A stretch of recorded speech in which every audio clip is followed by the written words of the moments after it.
Selamat pagi, salam sejahtera untuk kita semua. Mudah-mudahan pagi ini kita diberikan kesehatan yang baik sehingga bisa beraktivitas seperti sedia kala. Yang saya hormati Ibu Wiwin Sumramba, Ibu Wakil Bupati yang hadir pada pagi hari ini. Yang saya hormati atau Ketua Tim Penggerak PKK ya. Yang saya hormati Ibu Wijono ya. Selamat pagi Bu. Yang saya hormati Ibu Sekda Bu Agus Purnomo ya. Selamat pagi. Yang saya hormati Bu Asnun, ini teman saya sendiri, Bu Mahmud. Teman saya di Undar. Dan juga yang saya hormati dan saya cintai, saya banggakan ibu-ibu yang hadir pada pagi hari ini, tim penggerak PKK kecamatan di seluruh Kabupaten Jombang ya, ada 21 kecamatan ya. Alhamdulillah pada pagi hari ini kami diberi kesempatan untuk bersilaturahmi dengan ibu sekalian ya, dengan ibu-ibu yang sangat luar biasa ini. Karena penggerak PKK di kecamatan masing-masing juga di kabupaten. Kalau sehari-harinya saya ketemu mahasiswa ya, selalu komunikasi dengan mahasiswa. Hampir tiap hari dengan Bu Asnun di Universitas Ulum Jombang. Tapi hari ini berbeda, kami bertemu dan bersilaturahmi dengan ibu-ibu, dengan emak-emak bahasa gaulnya Bu nggih, dengan emak-emak. Tentu beda suasananya. Kalau dengan di mahasiswa ya kita bisa akrab sekali karena setiap hari ketemu ya. Dan juga masih muda-muda, masih semangat-semangat. Tapi hari ini walaupun saya ketemu ibu-ibu, suasananya juga sangat guyup dan juga sangat semangat sekali. Tepuk tangan Bapak Ibu sekalian. Bapak sekalian saya hormati, alhamdulillah saya diberikan amanah untuk memberikan pemantapan terkait dengan perkembangan teknologi informasi, pengaruhnya terhadap ketahanan rumah tangga. Ini penting sekali Bapak sekalian, perlu kami jelaskan di sini, nanti lebih banyak diskusi ya. Karena apa? Karena ketika keluarga kita baik, semuanya ya, maka negara juga akan baik. Pasti itu ya. Makanya kita mulai dari keluarga kita masing-masing untuk saling menjaga anak dan keluarga kita dari semua dampak negatif akibat perkembangan teknologi informasi yang tidak bisa kita hindari. Mau tidak mau, suka tidak suka, kita harus mengikuti perkembangan teknologi ini. Nah, kebetulan saya di Undar juga ngajar di jurusan teknik informatika. Jadi memang sudah sehari-harinya saya ngomong masalah komputer, masalah informatika ya. Ibu sekalian saya hormati, kita harus mulai mendidik anak kita, keluarga kita mulai kecil sampai dewasa. Sebenarnya Ibu sekalian, anak itu dilahirkan dalam keadaan fitrah, suci. Nah, ini ada hadisnya, tapi cuma saya nggak berani ya, khawatir salah. Keadaan suci. Artinya apa? Bahwa modal kita sebenarnya adalah sudah baik. Betul nggak? Sudah baik karena fitrah. Kenapa sekarang terjadi banyak kejahatan, banyak kriminal?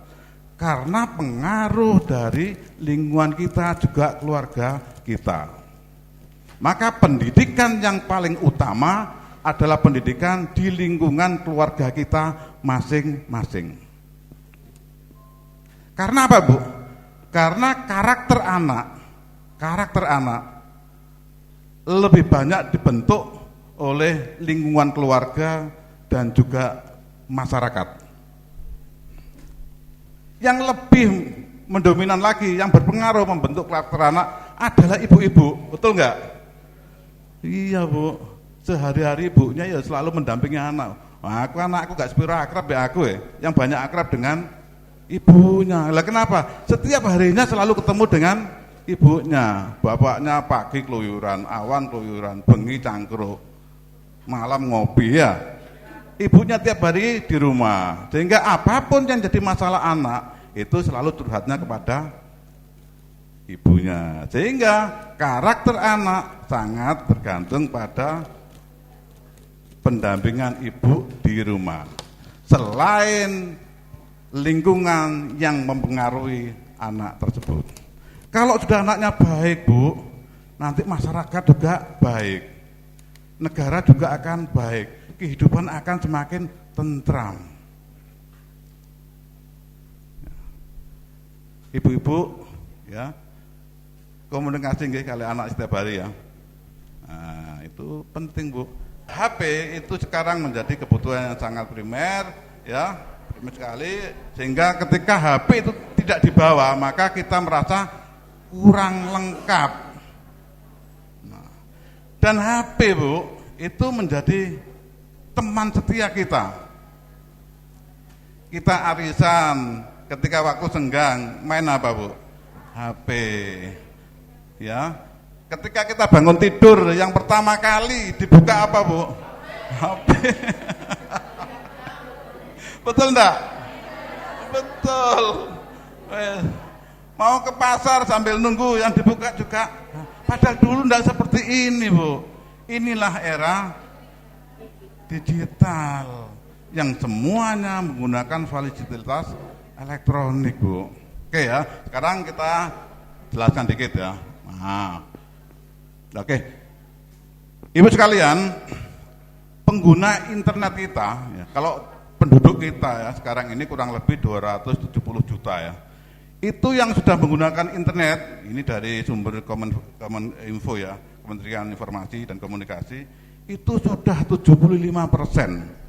Jadi hampir 202 juta masyarakat kita yang umurnya di atas 5 tahun, otomatis, Bu, itu sudah melek internet. Minimal sudah pernah buka walaupun sedikit sekali. Dan dari 202 juta atau 17% tadi, ya, itu lebih banyak digunakan untuk apa? Digunakan untuk media sosial. Ibu-ibu ada yang tidak punya akun? Pasti punya akun semua. Minimal akun FB punya. Ada yang nggak punya akun FB? Nah, semuanya punya. Karena sekarang ini kan ibu-ibu lagi demam medsos loh. Kemana-mana cekret, kemana-mana cekret ya. Ke sawah cekret, ke pasar cekret. Buat laporan. Posisi saya aman, Bapak. Iya, Bu. Kalau bapaknya jarang laporan, Bu. Kalau bapaknya telepon hanya memastikan itu saya ada di mana. Oh, di rumah, alhamdulillah aman. Jangan sampai ada di lingkungan sini. Padahal dia sedang membawa orang lain. Nah, ini yang bahaya. Enggak lah, saya yakin enggak seperti itu, Bu. Ya. Jadi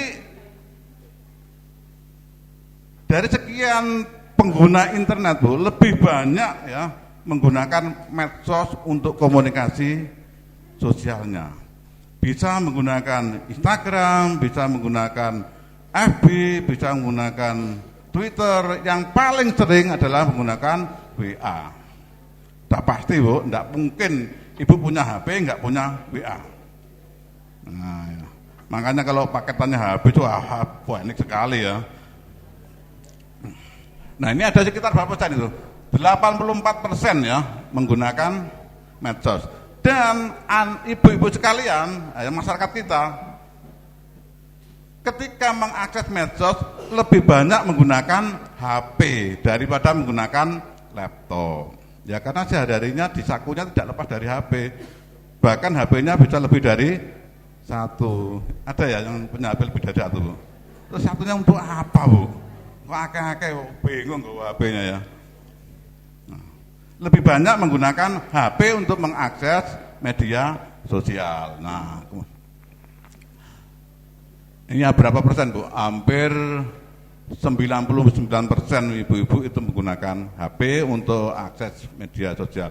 Nah ini loh Bu, sekarang ibu-ibu sekarang ini polanya juga karu-karuan ini. Dimanapun selalu menggunakan HP, ya, iya toh. Dunia sudah terbalik Bu. Suaminya suruh ngomong, ibunya main HP. Inilah yang terjadi sekarang ini. Fenomena yang nggak bisa kita hindari, nggak bisa kita hindari. Ini fakta Bu, seperti itu. Oke Bu, nah ya, ini tadi yang persentase pengguna media sosial ya. Yang pertama dibuka ibu sekalian ketika menggunakan media sosial adalah apa? Akun YouTube. Yang paling banyak dipakai adalah akun YouTube. Setelah itu baru apa Bu? Baru setelah itu ada WA, ada Instagram, ada Twitter. Tapi yang pertama sering dipakai, dibuka adalah YouTube. Betul enggak Bu? Iya Bu, sekarang ini dulu ya. Zaman saya masih kecil ya, bukan kecil ya, SMA lah. Saya tiap hari itu paling enggak pengen tahu berita dari media cetak, koran Jawa Pos. Saya pengen tahu berita dari TV. Sekarang ibu-ibu sudah meninggalkan media elektronik, sudah meninggalkan media cetak. Sekarang sudah menggunakan media sosial. Mencari informasi terbaru, buka YouTube, nggak usah TV, TV ketinggalan. Kejadian sekarang, TV baru bertayang besok atau nanti malam. Kalau media sosial, kejadian sekarang tayang juga hari ini. Hanya ibu-ibu harus pandai-pandai menfilter mana berita yang memang benar-benar berita baik atau bisa dipertanggungjawabkan atau berita-berita yang sifatnya adalah hoax. Nah ini yang sekarang bertebaran banyak sekali Bu, hoax. Nanti kita jelaskan ya, bagaimana membedakan antara berita benar dan berita itu adalah hoax. Ini tadi sama ya. Nah, ibu sekalian, ini rata-rata masyarakat Indonesia itu menggunakan media sosial, menggunakan internet satu hari 4 jam atau minimal 3 jam. Minimal 3 jam Bu.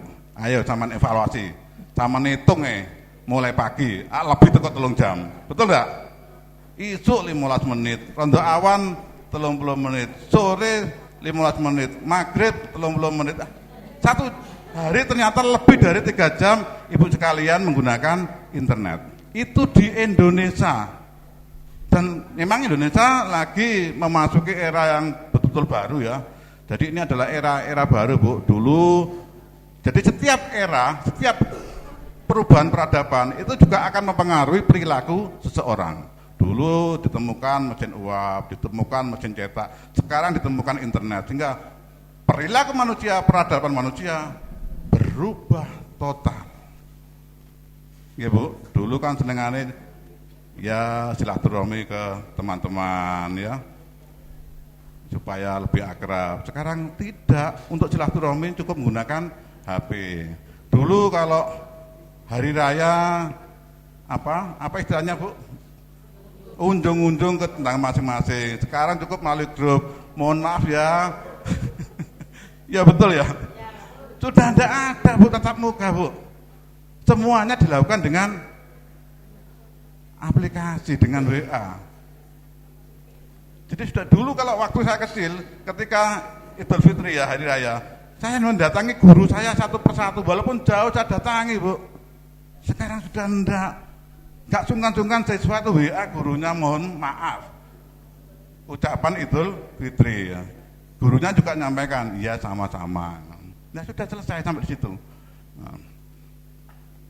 Nah yang sekarang ini Bu, setelah kita media sosial yang saya sebutkan tadi, yang pertama dari YouTube, sekarang lagi tren mulai 2021 ini adalah TikTok. Hampir 76% pengguna media sosial itu menggunakan TikTok antara umur 5 tahun ke atas. Betul enggak Bu? Bu, Ibu punya aplikasi TikTok ya? Apa Bu? Biasanya TikTok apa Bu?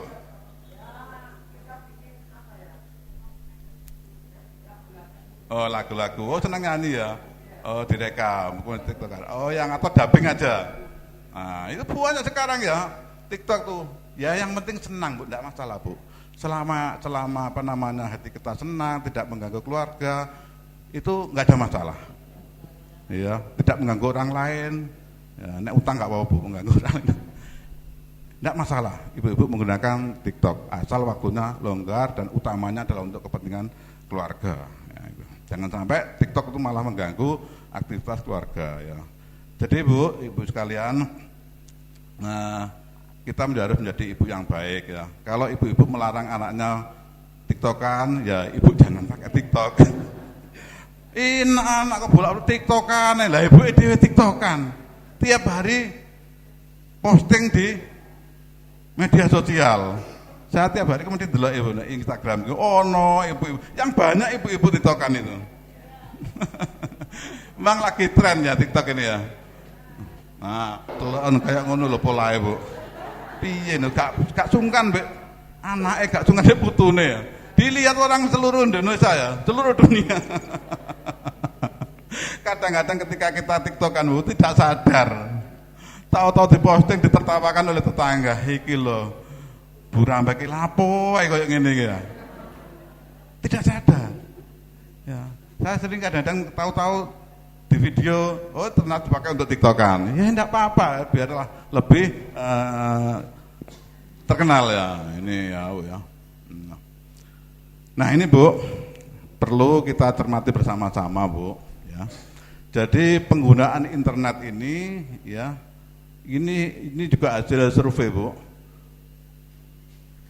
Masyarakat kita, anak-anak kita ketika menggunakan internet, tujuan utamanya itu apa? Ternyata yang pertama adalah digunakan untuk mencari berita.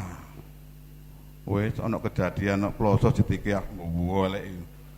Banyak ya, tinggal ngetik apa sudah ketemu semuanya ya.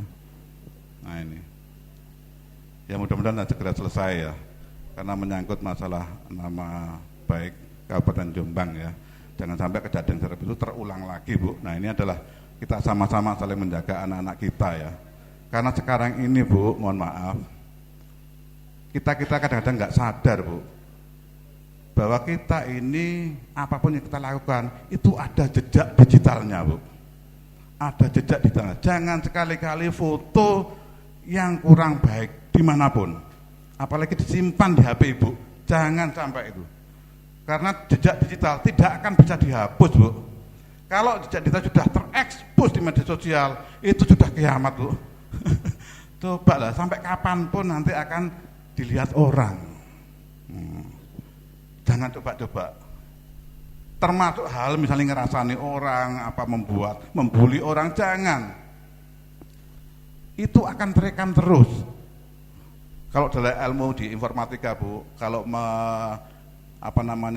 mencari jejak barang bukti pelanggaran di internet ya, cybercrime, itu ada namanya digital forensik. Kalau forensiknya di rumah sakit itu kan untuk ngecek secara fisik ya. Misalnya orang ini meninggal dunia, kepalanya lebam. Di forensik di rumah sakit dipastikan lebamnya ini kena apa? Apakah dipukul dengan alat benda keras, dipukul pakai tangan, atau kebentur apa? Nah, itu yang tahu adalah pihak rumah sakit. Tetapi kalau digital forensik itu diteliti, Bu, orang ini di mana, tempatnya di mana, foto ini asli apa tidak, itu bisa dilacak dan pasti ketemu, Bu. Pasti ketemu. Anda hapus, itu tidak menghapus semuanya, Bu. Hanya dihapus di tempat Ibu sendiri. Sudah terlanjur diposting di medsos, Anda tarik kembali, take down, apakah hilang? Tidak, Bu. Jejaknya tetap masih ada. Nah, kejahatan selalu meninggalkan jejak. Pasti, Bu, pasti meninggal jejak. Jangan melakukan kejahatan lah, jangan sampai. Pasti konangan. Apalagi di era digital ini, semuanya sudah menggunakan teknologi sehingga bisa dilacak. Tidak lama pasti ketemu.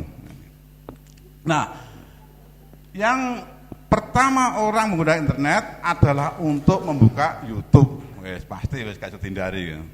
Yang kedua baru untuk hiburan. Loh ya. Ternyata ya gak banyak positifnya, Bu. Rata-rata hiburan. Apalagi ketika kita memasuki masa pandemi kemarin. Full 1 hari hiburan omah. HP dolo gak oleh metu, Bu. Nang tonggo gak oleh, rapat gak oleh, pertemuan gak oleh. Akhirnya teman kita ya selalu HP. Ya untung ada HP.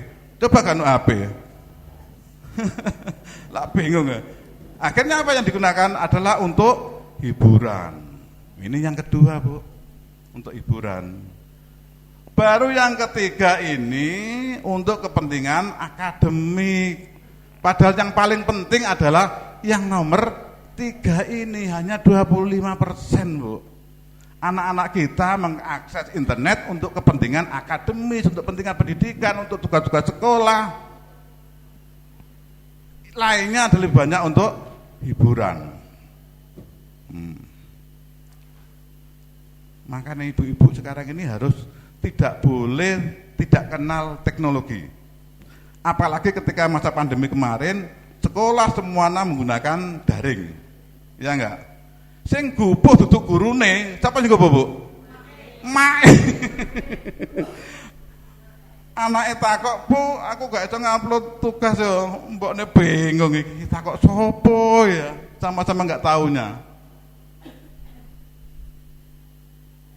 Jadi kemarin yang lebih banyak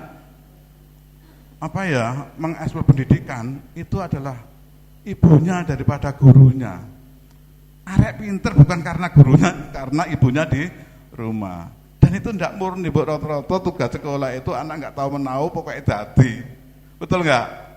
Itu akibat daring. Alhamdulillah sekarang COVID sudah, walaupun belum selesai sepenuhnya, paling tidak sudah mereda, sehingga aktivitas normal sudah kita jalankan bersama-sama.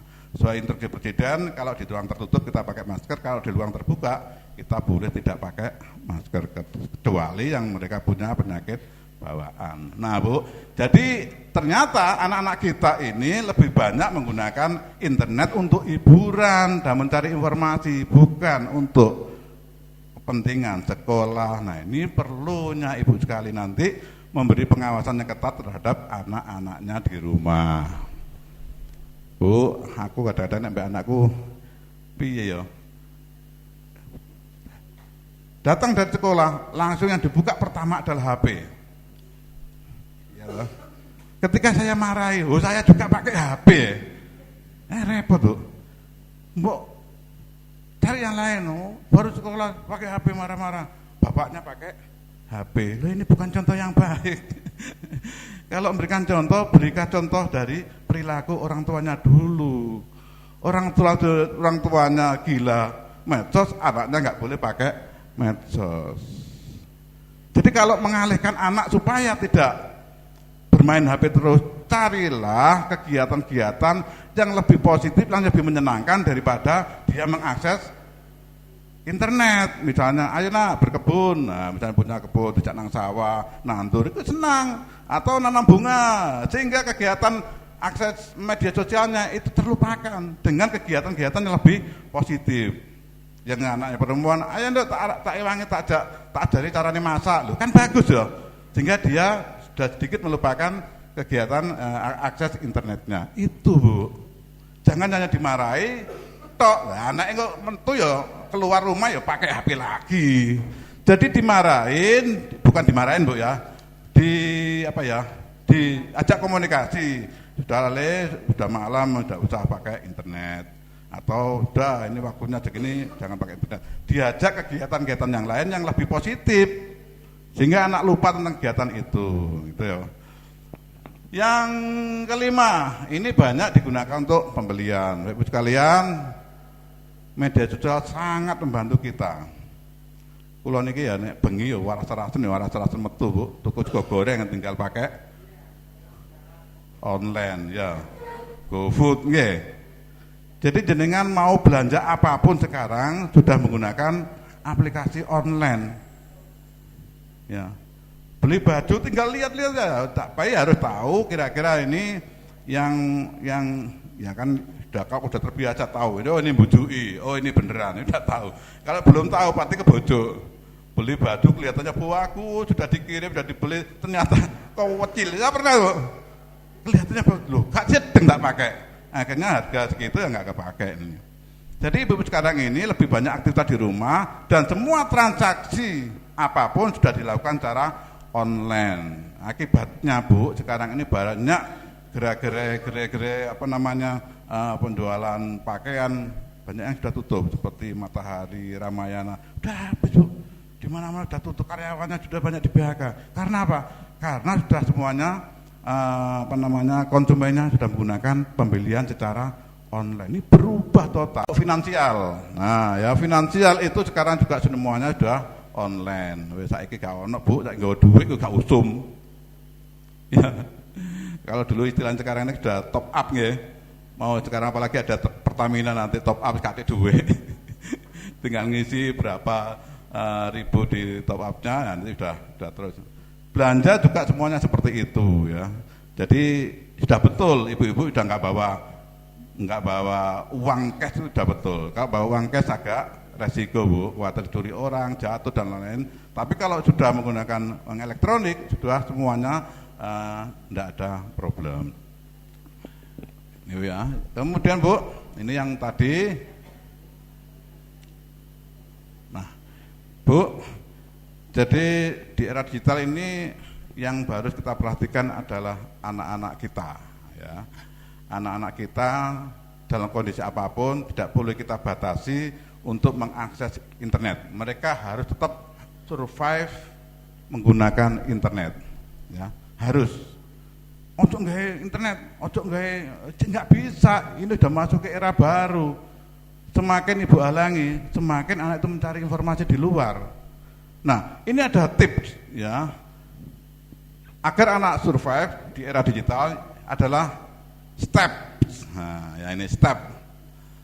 Sehat tubuh, sehat emosi, sehat pikiran, dan sehat spiritual. Nah, ini. Sehat tubuh Bu, penting. Apapun HP, laptop, komputer itu adalah barang elektronik yang berdampak terhadap kesehatan kita. Ibu-ibu kalau mentelengi HP itu kira-kira berapa menit Bu? Jam-jaman gak betah, apalagi lagi lihat film Korea. Wah mendelip, wah habis-habis Bu. Lama-kelamaan mata kita akan sakit. Kadang-kadang keluar airnya drotos, gak terasa Bu. Nah ini berarti ada dampak negatif terhadap tubuh kita. Apalagi kalau di rumah, di kamar sambil melihat HP, sambil laya-laya ya. Wah ini juga tidak sehat. Ini akan berpengaruh terhadap kesehatan kita, tubuh kita, karena ada sinar ultravioletnya.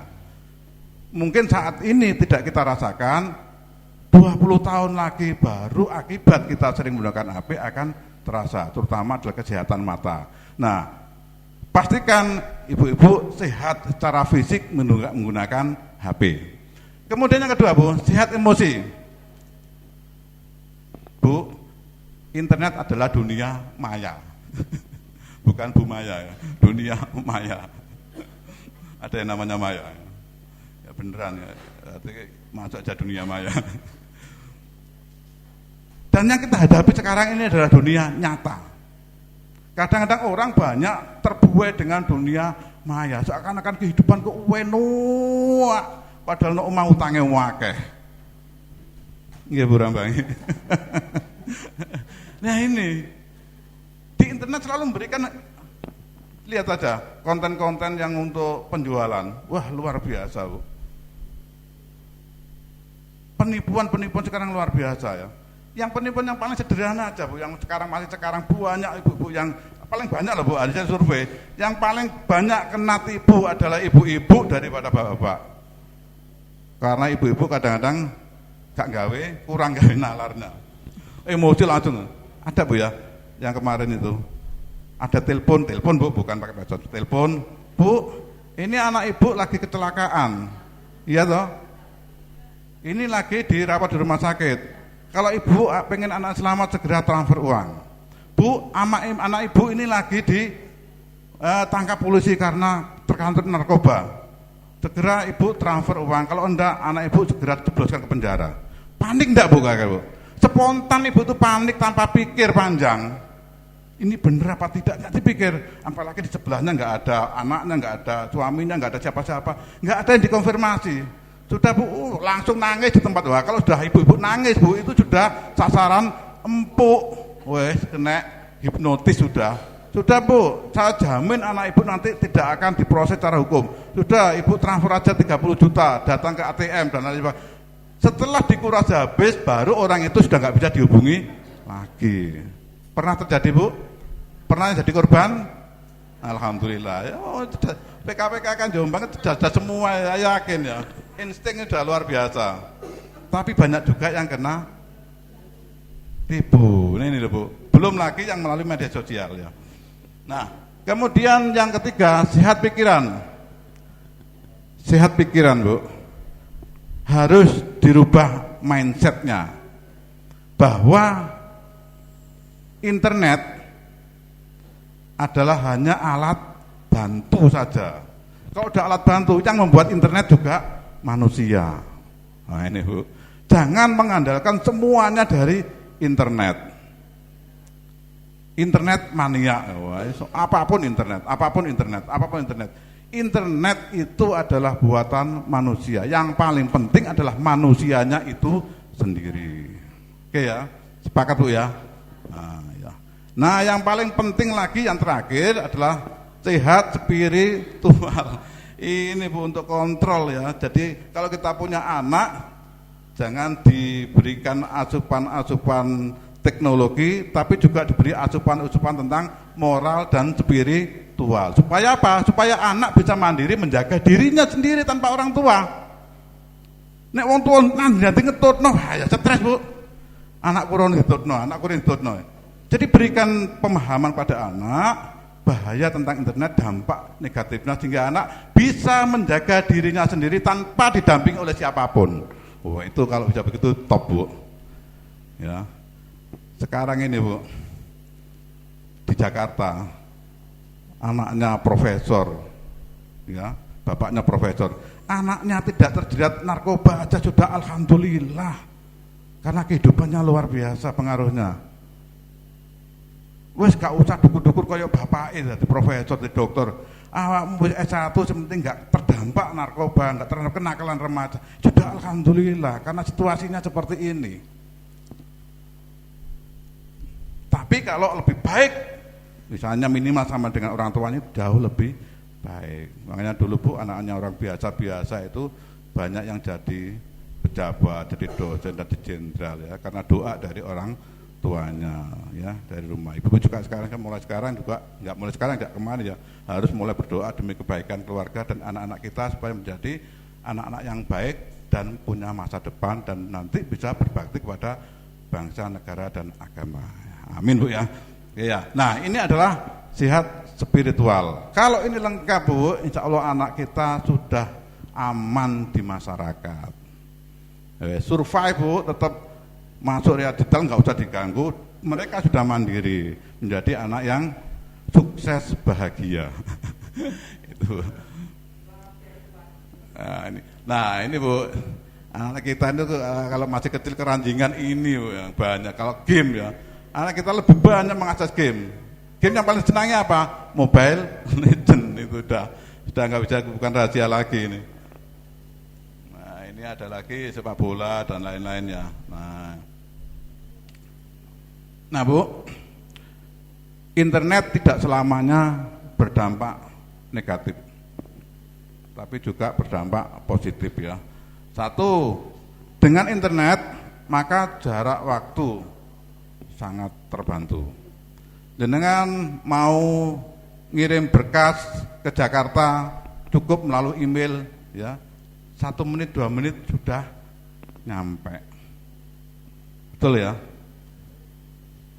Sanjenengan mau transfer uang tidak usah datang ngirim melalui, kalau dulu kita ngirim melalui kantor pos ya, kirim surat melalui kantor pos dan lain sebagainya, lama sekali berhari-hari, cukup menggunakan internet. Kemudian kuliah daring, coba kalau kemarin tidak ada internet, kuliahnya terus piye opo anak kita. Dengan internet sangat terbantu sehingga muncul kuliah daring sehingga terhindar dari penyebaran COVID. Karena mereka sekolah di rumahnya masing-masing. Yang didampingi oleh ibunya. Sing pinter juga ibunya. Gurunya juga hanya ngontrol dari jauh. Nah, kemudian mengirim data, bisa video call. Nah, sekarang ibu-ibu kalau misalnya bapaknya enggak curiga kan ya cukup video. Loh ini loh Pak, saya masih aktif di sini belum pulang. Telepon. Ini loh ada Burambah, muncul gak percaya. Nah, itu ya. Nah, ini. Kemudian yang kedua, hubungan manusia. Sekarang ini Bu, perilaku manusia berubah luar biasa. Untuk komunikasi sekarang masing-masing pasti ibu-ibu punya grup. Lebih dari satu. Punya grup perguruan tinggi. Punya grup WA alumni SMA, punya grup WA alumni SMP, punya grup WA alumni SD, punya grup WA PKK. Dan banyak lagi grup-grup itu untuk mempermudah komunikasi. Bahkan Bu ya, saya kemarin ya setelah 45 tahun nggak ketemu, saya buat grup namanya grup alumni SD Bu. Nah, waktu karena sudah lama nggak ketemu, kita terpencar di mana-mana. Pikiran saya, si A itu masih cantik sekali yo. Pikiran saya, wah ini alhamdulillah dulu ini anak-anak yang pernah saya taksir waktu SMA ya, saya godain. Barang ketemu sudah nenek-nenek Bu. Saya tuh nggak mentolo ya Allah kayak gini gitu. Nah, inilah dampaknya internet ya. Kadang-kadang dengan grup tentu informasi itu cepat kita dapatkan. Mau kumpul tidak perlu datangi satu persatu ya ini ya. Ini positif.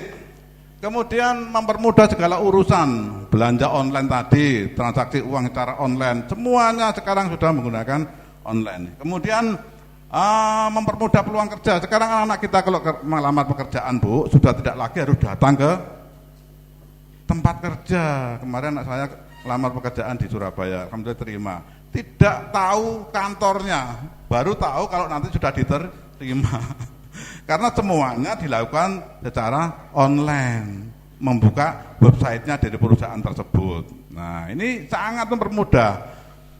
Nah kemudian Bu, ada dampak negatifnya banyak sekali. Berita hoax, sekarang lagi ngetren Bu, ini luar biasa ini. Hati-hati Bu dengan berita hoax Bu. Kalau dulu ada unen-unen, apa unen-unen dia?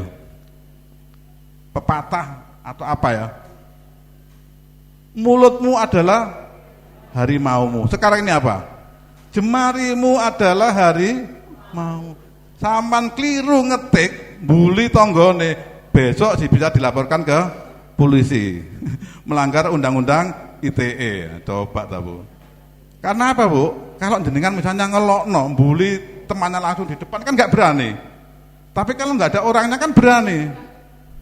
Iya toh, menjelek-jeleknya orang lain melalui berani Bu. Nah itu juga menjadi jejak digital. Ibu bisa dilaporkan. Ini berita hoax. Nah berita hoax kemarin misalnya, Ibu masih ingat ketika kejadian Ratna Sarumpait waktu rame-ramenya Pilpres itu ya. Dia mencari simpati kepada masyarakat, ya, seakan-akan dia itu dipersekusi ya, pokoknya ada tindakan kriminal. Ternyata wajahnya yang lebam itu bukan karena dijotosi orang, karena operasi plastik. Ini loh Bu, akhirnya apa urusannya dengan polisi karena dia memberitakan sesuatu yang tidak sesuai dengan faktanya, melebu penjara. Saya sudah minta maaf, itulah ya. Kemudian ada babi ngepet, ada penculikan anak sering Bu ya.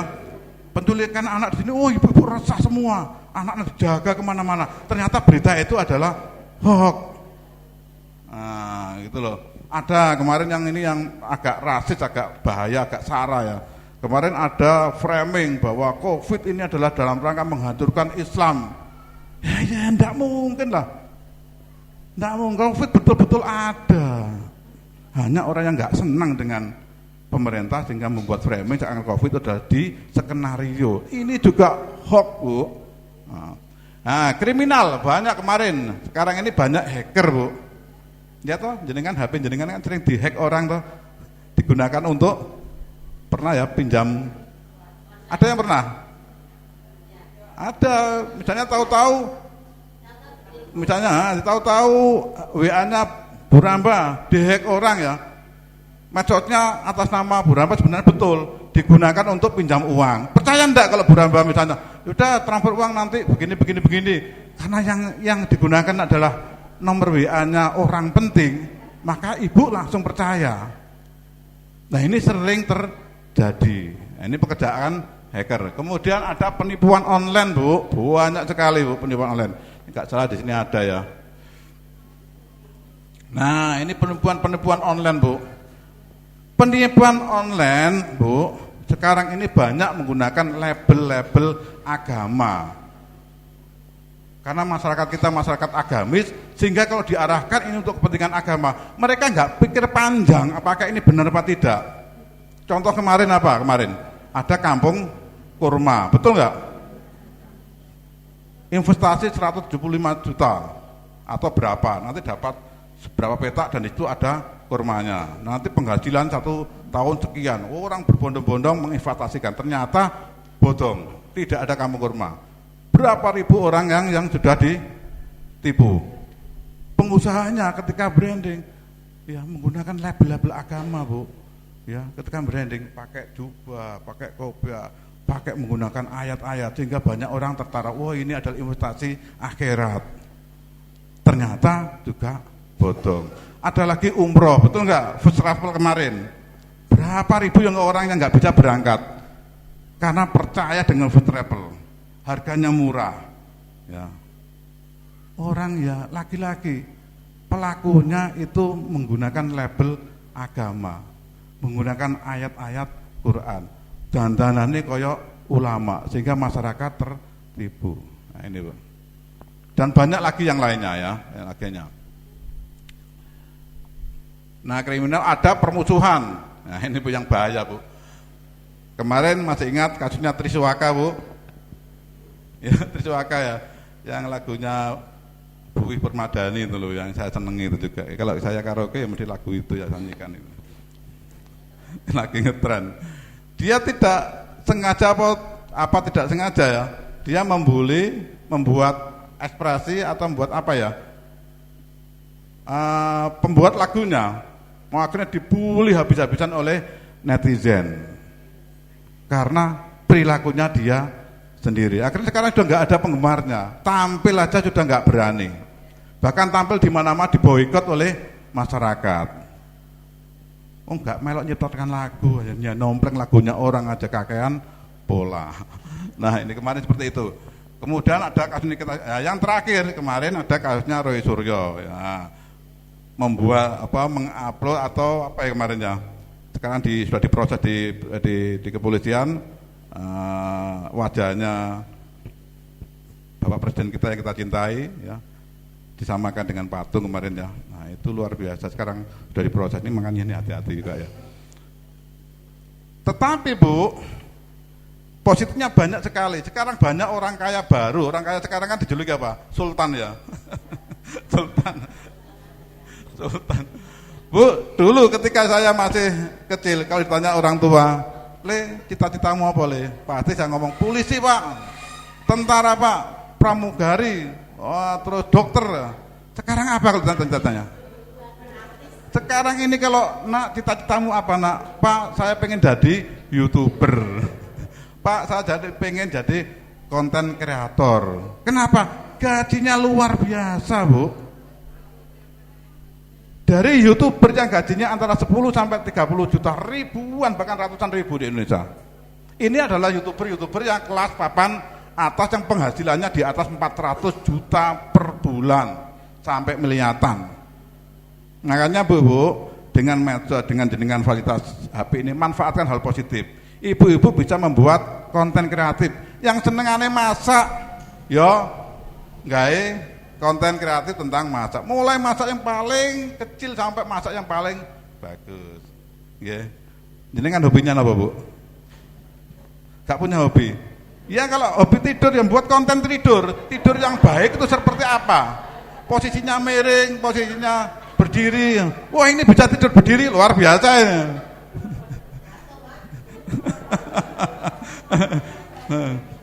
Bu punya hobi apa, Bu? Apa? Mboten. Hobinya apa? Oh, masak. Kalau ibu punya hobi masak, Bu, buat konten kreatif tentang memasak. Bu, ini penting, Bu. Ini psikiater. Terkait dengan mendidik anak. Jadi kepribadian seorang itu, Bu, ada yang kepribadian introvert dan ada kepribadian ekstrovert. Introvert itu adalah kepribadian yang biasanya senengane menyendiri, ya, tidak mau rame-rame, nggak seneng bergaul, tidak terbuka. Ya, ini juga cara penanganannya. Kan kita nanti tadi kan sampaikan bahwa kita perlu komunikasi. Lah kalau kita menghadapi anak kita seperti ini gimana? Atau dibalik, kalau orang tuanya punya kepribadian seperti ini bagaimana? Nah, ini harus ada trik yang tersendiri. Kemudian ada ekstrovert. Ekstrovert itu malah masih bagus ya. Senengane di luar, enggak seneng yang sepi. Senengane kuliner. Kalau ada rame-rame arisan, wah kondisi kayak ibu-ibu ini ya. Ada apa? Arisan PKK, wah datang semuanya. Itu adalah keberadaan ekstrovert. Ini bagus, Bu. Cenderung orangnya adalah terbuka. Lebih, jadi tidak sampai menyimpan masalahnya untuk diselesaikan secara sendiri ya. Ini seperti introvertnya. Nah ini Bu, terakhir nih ya. Bagaimana mendidik anak yang pertama, bangun komunikasi ya. Sudah saya jelaskan tadi. Setiap hari Ibu harus selalu membangun komunikasi yang baik dengan anak, dengan orang tua, dengan lingkungan keluarga yang utama. Kemudian yang kedua, beri batasan waktu. Ibu membuat komitmen dengan anak. Saiki komitmen ya, bareng-bareng dikomunikasikan. Kalau satu hari saya beri waktu hanya 4 jam saja pakai internet. Nah, itu komitmen, Bu, disepakati bersama antara orang tua dengan anak. Sehingga anak nanti nggak berani melawan ya. Kemudian yang ketiga, ada lagi orang tua harus menjadi contoh yang baik. Kalau anak disuruh tidak pakai internet, ya orang tua jangan pakai ya. Contoh yang baik ya. Kemudian temani saat anak bermain gadget internet ya. Anaknya bermain temani. Kalau masih kecil, Bu, kalau udah bapak ya kalau temani, Bu, nggak ada rahasianya. Ya, kalau masih anak-anak temani, ya. Memastikan bahwa yang dilihat anak, yang dikasih anak adalah hal yang paling positif, yang positif. Ya, kemudian yang terakhir, religius. Ya, itu pasti ya. Ini adalah benteng moral, Bu, ya. Ya, kita ajak di rumah, kalau enggak ke masjid ya diajak jamaah bersama. Nah, seperti itu, Bu, beri contoh yang baik ya. Oke. Nah, terima kasih bagi kalian ya, mudah-mudahan keluarga kita, anak-anak kita terjaga dari dampak negatif dari perkembangan teknologi, sehingga anak kita menjadi anak yang soleh, solehah, berbakti pada orang tua, dan bermanfaat bagi bangsa, negara, dan agama. Kurang lebihnya mohon maaf. Saya akhiri ihdinas siratal mustaqim. Wassalamualaikum warahmatullahi wabarakatuh. Yang kami tanyakan di sini, seringkali kalau kita misalkan membuka file yang sebetulnya itu penting bagi kita, misalkan contohnya Pancasila merupakan apa gitu ya. Cuman nanti begitu kita buka, iklannya yang muncul lah itu loh. Bagaimana supaya iklan tuh ya, biasanya anak-anak kadang-kadang justru iklan-iklan, contoh nyun sewu, iklannya itu sebetulnya mungkin baik, tapi gambarnya kan tidak baik. Contoh pelangsing, melangsingkan tubuh, akhirnya semuanya muncul semua lah. Ini gimana cara menghindari, dan mungkin ibu-ibu seringkali muncul seperti itu nggih. Nah, ini yang kadang-kadang kita tidak bisa menghindari. Mungkin kita insya Allah karena kepentingan, karena waktunya kita bisa menghindari. Tapi bagaimana dengan anak-anak dan ibu-ibu yang lain? Mungkin juga anak-anak yang lain. Terima kasih, mungkin itu. Mohon penjelasan lebih lanjut. Terima kasih. Jadi itu namanya notifikasi, Bu, notif. Gini, Bu, kalau kita misalnya membuka apapun, misalnya kita senangannya masak ya, pernah buka masak ya. Maka setiap kita buka YouTube, internet, pasti yang muncul pertama adalah iklan tentang masak. Ya, karena memang di algoritmanya dibuat seperti itu. Kalau ibu senang olahraga misalnya olahraga bola voli ya, itu nanti ketika Anda jenengan buka internet, maka yang pertama keluar pasti iklan olahraga, termasuk masalah-masalah terkait dengan olahraga. Nah, yang disampaikan Bu Asnun itu adalah ketika kita buka misalnya baju, ternyata yang muncul adalah baju-baju porno misalnya. Atau olahraga. Kenapa bisa seperti itu, Bu? Ya. Kalau Ibu lihat membuka sebuah aplikasi atau apapun ya, itu pasti harus muncul seperti itu, Bu. Itu kalau jenengan masih aktif internetnya. Tapi internetnya sudah enggak diaktifkan, pasti tidak muncul, Bu. Itu muncul karena internetnya aktif. Kenapa bisa muncul itu? Yang pertama kemungkinan ketika Ibu menginstal aplikasi yang terkait dengan apa yang Ibu sukai itu tadi, itu ada kata-kata di situ. Aplikasi itu kan aplikasi yang tidak berbayar ya, rata-rata gratis. Lah, yang tidak berbayar itu mesti ada titipan iklan. Nek nok kuno ono kalimat ELO, apa tulisannya? ALLOW. Terus di situ ada cancel. Jangan dipilih yang ELO-nya. Kalau ELO-nya diklik, maka iklan-iklan nanti akan selalu muncul semuanya. Nah, nanti ada triknya, Bu, ada triknya. Bisa untuk menghindari sementara, satu, internetnya tidak diaktifkan, jelas gak muncul, Bu. Yang kedua, di pojok kanan atas itu ada notif, Anda double klik, Anda clear all. Nah, nanti semuanya akan hilang. Itu, Bu, sementara. Nanti tak ulangi dia. Ibu-ibunya sing penting meneng, biasanya gitu nggih. Nah, kadang-kadang ditinggal ibunya sibuk, dia dikasih HP, wis bano sing penting meneng, gitu. Ditinggal kemana dikasih HP, sing penting meneng. Nah, kadang-kadang sudah dibukakan sama ibunya, sama orang tuanya. Tapi kadang-kadang anak-anak itu kan, anak sekarang kan IQ-nya udah pinter-pinter nggih, Pak. Bisa dicari sendiri, ditutul sudah yang tadi dibilang sudah keluar sendiri. Nah, apakah dengan adanya seperti itu, katakanlah dikasih HP di bawah usianya harusnya belum seperti itu, apakah bisa mempengaruhi nantinya psikis anak dan tingkah laku anak di maksudnya setelah dia menjadi remaja atau dewasa dan lain-lain. Karena mungkin banyak nggih, Pak. Kebetulan anak saya sudah besar, jadi ndak nemu yang anak kecil sudah bermain HP nggih. Nah, mungkin itu yang saya tanyakan, adakah dampak psikis ataukah tingkah laku anak dengan anak dikasih mainan HP sebelum usianya. Terima kasih. Anak itu selalu punya perilaku meniru apapun yang ada di dekatnya. Nah, ya, baik orang tua atau isi daripada gadget dan sebagainya. Itu punya kecenderungan untuk ditiru. Jadi jelas punya pengaruh, Bu. Makanya, Bu, tadi di slide saya terakhir, ketika anaknya mengakses HP atau menggunakan HP, ibu dampingi untuk memastikan bahwa yang diakses oleh anak adalah hal yang positif. Karena apa? Kalau anak, apalagi masih kecil, itu akan kecenderungan meniru, itu sudah pasti ya.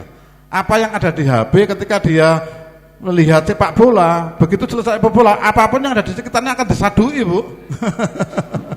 Itu perilaku anak. Makanya orang tua wajib mendampingi anak ketika menggunakan HP untuk memastikan bahwa yang dibuka oleh si anak adalah betul-betul adalah konten-konten yang positif. Gitu, Bu ya. Langsung saja gadget banyak yang mengatakan bahwa itu privasi kita masing-masing. Kita berkeluarga, suami istri pun mengatakan bahwa gadget itu sebuah privasi. Ngoten nggih Pak nggih. Tapi di era pandemi kemarin banyak sekali orang tua yang menangis merintih menjerit, terutama seorang ibu ketika anak-anak kita itu bermain gadget. Entah itu gadgetnya itu dipakai untuk tugas sekolah, untuk mencari ilmu, atau untuk menambah ilmu, menambah pengalaman, atau hanya sekedar bermain game dan lain sebagainya. Pertanyaan saya adalah, anak sekarang lebih pinter daripada orang tuanya, termasuk saya sendiri Pak. Ketika HP anak itu di password, kita sebagai orang tua sedikit geram. Ngaten. Pertanyaannya adalah bagaimana cara membukanya? Mungkin dari panjenengan bisa memberi cara kepada kita terutama seorang ibu. Itu yang pertama. Yang kedua Pak, ketika saya melarang mereka untuk main HP, memang itu agak gimana nggih? Agak menolak, terutama anak-anak remaja. Tentunya mereka tidak mau menerima begitu saja ngoten. Pertanyaan kula, bagaimana kami sebagai orang tua agar anak-anak kami itu bisa memahami kami, terutama kedua orang tuanya yang begitu tahu bagaimana sih pengaruh gadget untuk era saat ini. Mungkin itu dari saya, terima kasih. Baik Bu, jadi saya jenengan mungkin masih anak-anak kita ini dan lahir di era milenial, era teknologi Bu. Saya dilahirkan era konvensional, zaman kuno. Saya lahir belum ada internet, belum ada komputer. Generasi saya untuk bisa komputer harus beradaptasi. Nah anak-anak sekarang ini Bu, begitu lahir didampingi oleh gadget, didampingi oleh internet, sehingga wajar anak kita nanti jauh lebih pintar dari kita. Saya Bu bermain gadget lebih cepat anak saya daripada saya Bu, walaupun saya ini dosen komputer, karena dia mindsetnya sudah komputer, lahir project sudah didampingi oleh komputer. Dulu saya lahir gak ono foto-fotoan selfie, gak ono. Sekarang lahir sudah selfie, sudah ada foto, ada dokumen. Jadi untuk pintar sekarang ini tidak harus melalui guru, karena sekarang sangat terbuka ya. Pengen apapun anak bisa membuka konten yang diinginkan, apapun. Padahal guru itu sendiri belum pernah melihat itu, sehingga kadang-kadang anak didik kita itu, saya sendiri ya, kadang-kadang mahasiswanya lebih pintar dari saya, karena dia aktif sekali membuka konten-konten yang keperluan untuk akademis. Sementara saya hanya beberapa bidang saja, karena masih butuh cari uang yang lain, kegiatan banyak lah. Anak-anak cenderung ke situ, sehingga anak kita kadang-kadang lebih pintar daripada mamanya atau ibunya. Itu wajar Bu. Nah terkait dengan masalah password Bu, memang ini agak repot ya. Di password itu sebenarnya kan ada berlapis Bu ya, ada password luar, ada password dalam dan lain sebagainya. Kalau kita disuruh buka password sendiri Bu, itu ada aplikasi yang sedikit menggunakan coding Bu untuk membuka sistem, karena sistem itu tidak bisa dibuka dengan sendirinya ya. Kalau pakai HP ya otomatis misalnya ibu bisa ke counter HP-nya untuk buka bisa. Tapi kalau ibu mencari sendiri sampai hari ini memang agak sulit Bu. Kalau itu bisa, nanti perlu belajar yang agak intens ya, karena membuka sistem, dan itu privasi itu betul. Tapi anak Bu, jangan sampai anak itu menggunakan privasi untuk HP-nya, kecuali mereka yang sudah dewasa ya. Artinya dia sudah mandiri, minimal sudah lulus kuliah, tidak masalah. Tapi kalau masih anak SD, SMP, SMA, pastikan anak-anak itu menggunakan HP yang kalau di password ibunya tahu passwordnya. Tapi kalau untuk privasi di luar keluarga itu memang penting, jangan sampai dibuka oleh orang lain terutama teman-temannya. Kalau temannya usil itu kan bahaya, Bu. Ya, atau usil bahaya. Kalau ibunya kan tidak mungkin, pasti akan mengarahkan hal positif. Kalau orang lain belum tentu. Nah, ini usahakan kalau ibu punya anak, pastikan kalau itu di privasi, ibunya juga tahu password dari HP anak masing-masing. Itu, Bu, ya. Oke. Kalau boleh saya tambahkan, Bapak. Gini, karena saya sharing aja ya, karena pengalaman. Saya sama anak-anak saya itu password komitmennya harus tahu. Boleh di password, tapi orang tua harus tahu komitmen. Saya kalau dia menolak, saya bilang siapa yang beli HP? Saya berhak mencabut HP-mu karena saya yang membelikan kamu. Saya bilang begitu, Bu. Itu kalau di tempat saya begitu. Jadi memang membangun komitmen terus dengan termasuk nyun sewu Bu Heru ya. Anak saya ketika bawa HP di sekolah dan kemudian dia dirampas di sekolah, saya bilang itu resikomu. Saya tidak akan membantu kamu. Saya bilang gitu. Baru diberikan kemarin lulus, jadi berapa bulan ditahan di sekolah. Tapi saya justru bahagia. Kenapa? Ini membantu anak saya tergantung pada HP. Dan saya tidak membelikan lagi kecuali ketika dia butuh daring saya pinjami. Itu artinya biar dia juga belajar untuk bahwa dia itu hidup layaknya manusia sosial yang lain, membutuhkan orang lain, maka dia harus belajar mendengar orang lain. Itu yang saya terapkan. Kemudian saya juga menerapkan hukuman. Nyun sewu, Ibu. Anak saya ini juga sekarang sedang saya hukum. Nanti kalau jam 8 malam HP sudah ada di kamar saya semua. Karena sudah keterlaluan melanggar jam main game. Sehingga saya hukum, dia harus menuruti, kalau enggak dia enggak akan dapat yang lain. Ini enaknya kuasa menjadi orang tua. Nyun sewu.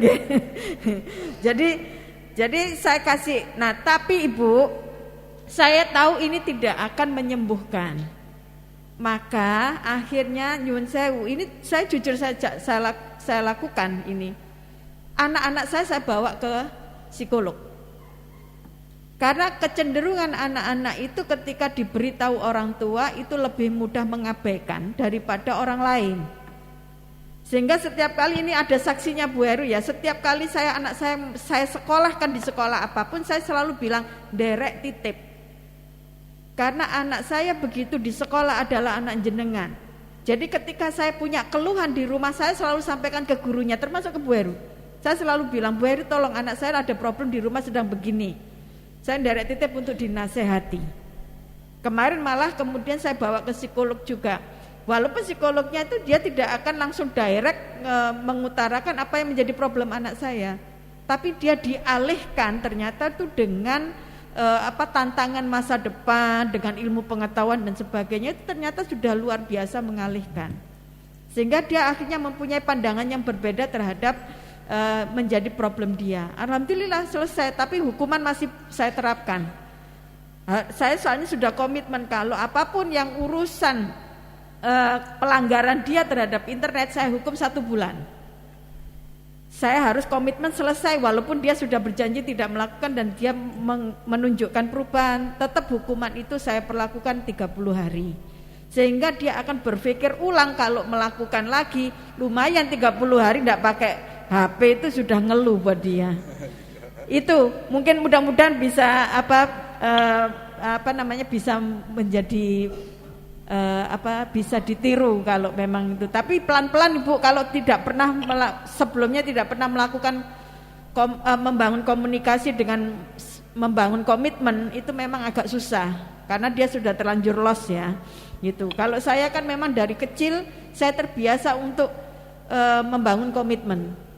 Dia minta ini harus ada syarat ini. Saya selalu menyampaikan begitu sehingga dia terbiasa untuk membangun komitmen. Terima kasih. Alhamdulillah terbantu oleh Bu Rambah ini ya. Jawaban saya lebih lugas, luas, dan ini juga realitas Bu nggih. Nah, betul. Jadi begini, intinya ibu selain sebagai ibu harus menjadi sahabat anak ya. Jadi teman baik anak, jadi tempat curhat anak ya.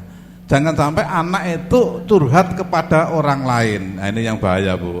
Makanya di sela-sela kesibukan ibu-ibu, luangkan waktu untuk selalu berkomunikasi dengan anak. Itu penting. Jangan sampai ketika sudah capek di rumah langsung tidur, anaknya dibiarkan. Nah, ini anaknya akhirnya curhatnya ke orang lain. Ini yang bahaya. Terima kasih, Bu Rahma.